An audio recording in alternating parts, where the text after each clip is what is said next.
Hola, hola, my name is Ramon. I'm a cosmetic chemist, esthetician, and acne sufferer. That's basically like the reason I got into skincare is I have dealt with breakouts since I was like 15, 14, 13. It's been a lot of years. And with that, I have been prescribed or just tried a lot of different ingredients to help manage my breakouts. And that is a key phrase here, manage. Acne is a chronic medical condition. You really can't cure it. You really just manage the breakouts and manage overall your skin condition. And so with that, today's video is going to be talking about some of my favorite ingredients for managing my breakouts. Really, they're acne focused drugs. Everything in this video is technically a drug, at least by the FDA monograph. And I'll be explaining basically how they work and why I enjoy them. I will also note part of this video is going to be done in collaboration with Dermatica. So when I get to that part of the video, remember that's going to be a hashtag ad. I will also note, as I mentioned, I am a cosmetic chemist and an esthetician. I am not a dermatologist. Sometimes you are much better off going to see a doctor or a dermatologist when it comes to diagnosing skin conditions to get the best possible treatment and recommendations for your skin conditions. So do note that. Take this as me explaining what these ingredients are, how the ingredients themselves work, why I personally like them off my own experience, and as a guide for building a skincare routine, but this is no way a diagnosis. So let's get into what causes acne and what exactly is acne. This is a little bit of a generalization, but for the most part, acne is caused by four main things, and that is sebum or excess sebum production, the desquamation or natural skin shedding of the skin, bacteria, specifically C. acnes bacteria, and then inflammation. And all four of those things really go hand in hand in terms of what causes breakouts or what we call comedones or pimples. And so how these four go hand in hand is that your skin naturally sheds. This is called desquamation. Sometimes this process doesn't go smoothly. You have sebum, and sebum, as we know, everyone produces sebum, but some people produce more sebum, some people produce thick sebum. And in the follicle, which just note, pores are basically the hair follicles on your face. Within that follicular structure, sometimes shed skin cells become trapped as a result of a few different things, but sebum production is a result. And that basically forms a plug. And within that plug, basically you create the perfect environment for the C. acnes bacteria to proliferate. That is your word for the day, proliferation. That basically means they multiply. And as a result of that, you get the inflammatory response, and thus you get that really red breakout. And again, that's just a very general explanation. For some people that might differ. And there's a lot of things that can contribute to those who have acne-prone skin. For example, genetics, hormones, stress, lifestyle things. So it's a very complicated topic. There's not a one-size-fits-all answer for everyone. And so going into these ingredients we're going to be talking about, realistically, and this is not even just me saying this, is kind of like a professional recommendation, a mixture of these is really beneficial to help manage acne from a lot of different perspectives. So that being said, let's get into it. So when it comes to these ingredients, what really matters is how to target those four main causes of acne I mentioned earlier. Again, that's sebum production, the inflammatory response, the bacteria responsible, and also helping to aid in the skin shedding process to help prevent that plug forming to cause the breakouts. So first things first, we're going to be talking about exfoliants. And I did mention earlier that every ingredient in this video is going to be a drug. And this is the one caveat. So with exfoliants, we know that there are AHAs and BHAs. And essentially how those both work is they are what are called keratolytic, in that they aid in that skin shedding process I mentioned earlier, the desquamation. They basically help your skin desquamate if there's difficulties or if you want to desquamate more. And by aiding in desquamation, you're helping prevent the pore clogging that does lead to a breakout. Now, AHAs are actually not drugs in the US. I don't believe there's a percentage at which point we start designating them as drugs. BHAs though, salicylic acid, is actually a drug by the FDA monograph at 2%. And salicylic acid itself is a really great ingredient for those who have acne-prone skin. On top of being keratolytic, as I mentioned earlier, it's also comedolytic, which means that it helps reduce the appearance and the number of blemishes. And it also has some anti-inflammatory benefits as well. Salicylic acid in a lot of research has shown really good results in terms of reducing the amount of comedones after so many weeks of usage. So it's a really good drug for acne-prone skin. My big pet peeve with people talking about salicylic acid though is that they say it's antibacterial. Based off what I've been able to research, it's only antibacterial above a certain percentage, and the number I keep seeing is 5%. The FDA only approves salicylic acid up to 2% for acne-related drugs. You can potentially get 3% by prescription, but you rarely see that. And therefore, I don't think it's good to make antibacterial claims for salicylic acid because of that. The really nice thing though is that while salicylic acid at 2% is technically a drug, you are able to get 2% salicylic acid products really easily at drugstores because they're an OTC cosmetic, no prescription required. But a big difference between AHAs and BHAs has to do with solubility. AHAs are primarily water soluble. BHAs, on the other hand, they exhibit more oil soluble tendencies, and therefore because of that, they're able to exfoliate within the follicular structure, and that's how they prevent breakouts. Next ingredient is azelaic acid, which is a personal favorite of mine. Azelaic acid is a really interesting ingredient because it has a lot of different benefits to it. In regards to acne, I will say the biggest ones are it's a great anti-inflammatory ingredient. It does exhibit some very mild keratolytic properties as well. So again, it's aiding in that skin shedding, that desquamation exfoliation process, and it does have some antibacterial benefits to it as well. You can find some azelaic acid products over the counter at 10%, but prescription strength generally goes between 15 to 20%, and that's where we really see a lot of these studies showing its benefits towards acne. And again, as I mentioned earlier, one of the 4 main things involved with acne is obviously inflammation. Having anti-inflammatory ingredients is super helpful to bring down the inflammatory response that comes associated with comedone, and that's where ingredients like salicylic acid and azelaic acid come into play. So now let's get into retinoids, and this is a little bit more of a complicated ingredient category because retinoids is an umbrella term for a bunch of ingredients. You might know some of them as retinol, retinal, or what we're really going to be focusing on today, which is retinoic acid, also known as tretinoin. So retinol and retinal are basically forms of retinoic acid that through enzymatic activity have to be converted within the skin to become retinoic acid. But retinoic acid is always that end game, which is what tretinoin is. It doesn't require any conversion, so when applied topically to the skin, it already is giving you those benefits. What retinoids do in the skin is that they basically bind to specific receptors that we have. They're called retinoid receptors. Big surprise there. And how they work is, in scientific terms, they regulate gene transcription to affect cellular proliferation, which basically means that they help to increase skin cell turnover. They do a lot of other things too, but basically just understand that your skin cells, they have this process where they renew within the epidermis from the bottom to the top. For the average person who's very young and has very young, fresh skin, that process is like 28 days. As you age, that process slows down. Retinoids help to increase that process, which is great and has a lot of benefits, which can be things like anti-aging or anti-acne benefits. In the chain of retinoids, as I mentioned earlier, you have retinol, retinal, and retinoic acid. And through conversion, you obviously get to retinoic acid. Some back and forth does exist between each of those, but again, retinoic acid is that endpoint. Retinoic acid itself is the drug. Retinol and retinal, while they become retinoic acid through those conversions, aren't recognized as drugs. They are just cosmetics. You can get them really easily at any store in a lot of different products. Retinoic acid, though, the tea with that is retinoic acid, also known as tretinoin, you can only get, in the US anyways, through prescription only. So you have to go to a doctor. And that's a tough place to be in because tretinoin works so well and it's really recommended. Like a lot of derms really swear by it, but you have to have access to a doctor to get that, at least until now. And this is the part of the video done in collaboration with Dermatica. It's hard to see a doctor living in the US unless you have medical insurance or you just have easy access to a doctor. It's hard to get an appointment. Having lived in the UK under socialized healthcare, it is still really hard to see a doctor. And now being in Germany, I'm not about to deal with that. So having a service like Dermatica is super easy because you go online, you basically answer a bunch of questions. You answer what your skin type is, what your skin concerns are, if you've tried specific treatments for your concern already. So for me, I've dealt with acne for 15 years. I've tried everything that's prescribable before already, minus like the heavy duty stuff. So that was really useful because they consider what other topical treatments are you actively using or have you used in the past to target your skincare concern to see what routes as Dermatica we're going to take. So I went through, answered the questions. I even provided before photos because they want you, as you're going through your process of using your treatment, to kind of track your progress, be able to see the visual before versus the after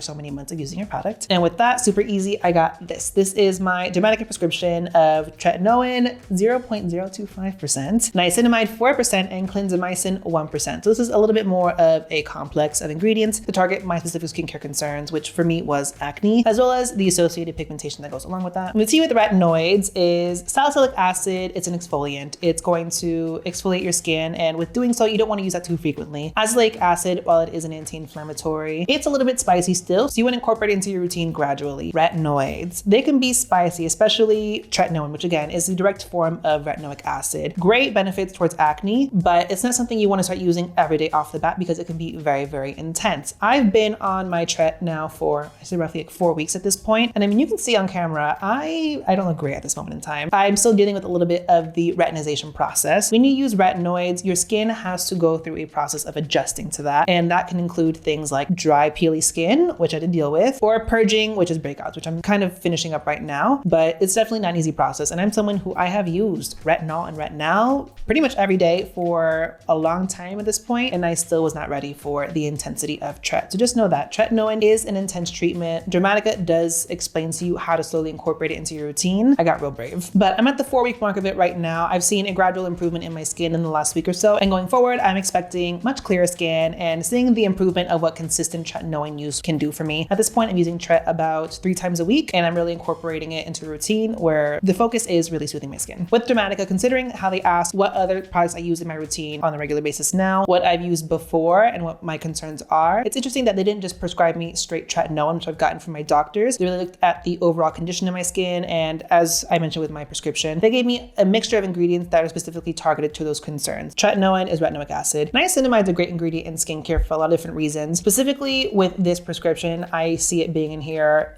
for the soothing benefits, helping to take down some of the inflammatory response. And then the clindamycin itself is also an antibacterial ingredient as well. So having that in there with the tretinoin, specifically because it is targeting my acne, I see that as a really good combination of ingredients, which again, I've never gotten prescribed before. So if you're someone who's wanting to see a medical professional to get a prescription-based treatment for your skincare concern, for example, if you have acne like me, you can try Dermatica. I have a discount code, which is Ramon. I'll have it up here on screen, to get your first month free, 10% off your second month. These are usually $24.99 per month, so that's a really good deal. And I'll have the discount code in my description box so that you can get started on your Dermatica skincare journey. So I've mentioned retinoic acid. Let's talk about adapelene. Adapelene is a variation of retinoids, a variation of prescription strength retinoids, because as I mentioned earlier, retinoic acid, retinoids, affect specific receptors in the skin, and they affect all the receptors that are available. Adapelene is a lot more selective about the receptors that it affects. And so adapelene is more so specifically recommended for those dealing with acne because it affects a more selective amount of receptors. Retinoic acid in the form of tret also does great with acne, but also because it affects more receptors is also better suited for anti-aging, whereas adapelene doesn't have the research to show that just yet. And what's interesting is for the longest time, adapelene was only available through prescription from a doctor until recently. It actually became available OTC at 0.1%, so you can get it now at your drugstore as well. But because adapelene is still a really great ingredient for acne and it is still a drug, it might be one of the ones that Dermatica chooses for you based off your skincare concern and your skincare goals. Another great ingredient for acne, and one that's actually one of my favorites, is sulfur. And sulfur is really interesting as an acne-focused drug. The main benefits behind it are that it is keratolytic, so once again, it really helps with that desquamation process. And it is also antibacterial. And sulfur as a acne-focused ingredient comes in a lot of different concentrations. I think the maximum you can get is 10%. You see a lot of brands do a little bit lower than that. I believe the FDA OTC monograph has it at a range between 3 to 10% when focused towards acne. And sulfur itself has a lot of different benefits outside of just acne. But in terms of acne treatments, a lot of times you'll find it in spot treatments. You can find it in masks as well. And the really great part about sulfur is that it plays well with a lot of other acne-focused ingredients. It plays well with salicylic acid. It plays great with benzoyl peroxide. So a lot of times you can use it in conjunction with those treatments just to, again, have more varied approaches to targeting your breakouts. And it's not going to necessarily increase your risk of irritation or adverse effects. It's one of my favorites we're talking about and recommending for people just because it's very easy to get and it works well into most skincare routines. And it's great for beginners in my mind. Like, you might not have started on retinoids yet, but you can get started with sulfur and see how your skin reacts to that. I will say sulfur is notorious for a very specific smell. I have found a few treatments that don't have that smell that I really do enjoy, but a part of me is like, have a great skincare ingredient, deal with a smell, or deal with a skincare ingredient that you get adverse effects from. It's like a checks and balances situation. Next ingredient is one that I believe it's like the dermatologist go-to, and that's benzoyl peroxide. Benzoyl peroxide is a great anti-acne drug because it specifically focuses on the acne-causing bacteria, that C. acnes bacteria I mentioned earlier. Benzoyl peroxide, antibacterial. It does also exhibit those keratolytic properties a lot of these other ingredients do as well. How benzoyl peroxide works is that it breaks down into two different ingredients, benzoic acid and hydrogen peroxide, and it reduces the concentration of C. acnes bacteria on the skin through free oxygen radicals. And so that free radicals gets a lot of people concerned because we know free radicals to be damaging to the skin, and I mean, it's damaging to the acne bacteria. That's what matters most at this moment in time. I remember seeing a derm actually talk about how it's not something she loves to recommend to her clients, but asking other dermatologist friends of mine, they just say, we just recommend to use antioxidants in the same routine. And that basically combats any negative impact from those free radicals generated through benzoyl peroxide usage. But it's a great ingredient to use. It's super effective. But as I mentioned earlier, benzoyl peroxide is one of the most popular products recommended from dermatologists. You can get it as spot treatments, you can get it as creams, but I think the most popular way I see it recommended is in washes, like cleansers. And I feel like a lot of dermatologists recommend cleansers because it's a lot less of a sensitizing way of incorporating that ingredient into a skincare routine, mainly because it is short contact time, meaning it's not a leave-on treatment. It's being applied to the skin, left on for X amount of time to then be rinsed off afterwards. And I've seen dermatologists recommend leaving it on for a few minutes before rinsing it off to get the most out of those benefits. But what's beneficial about that is that if you're using it in the shower, you don't have to just target your face. You can target your back and your shoulders and your chest. And those are also areas that you deal with breakouts in. What's great about benzoyl peroxide is that it's not a prescription only product. It is available over the counter as well. So you can get benzoyl peroxide based products, again, the cleansers, any treatments, leave-on, moisturizers at any drugstore as well. And so with that, those are some of my favorite ingredients for targeting acne. Again, all of those, as per FDA monograph, are technically drugs. And so that's why I was making drug claims for this video. But if you want me to do a video talking about some of my favorite non-drug ingredients that are great for acne-prone skin, let me know and I'll do that as well. Again, big thank you to Dermatica for partnering with me for part of this video. Again, discount code Ramon to get your first month free and 10% off your second month. Link for all those are going to be down in the description box. Let me know down below in the comment section what are some of your favorite ingredients for acne-prone skin. Don't forget to hit that subscribe button and notification bell so that you know when I post more skincare, sunscreen, and fancy related content on my channel. Don't forget to give the video a thumbs up, and thanks for watching, guys.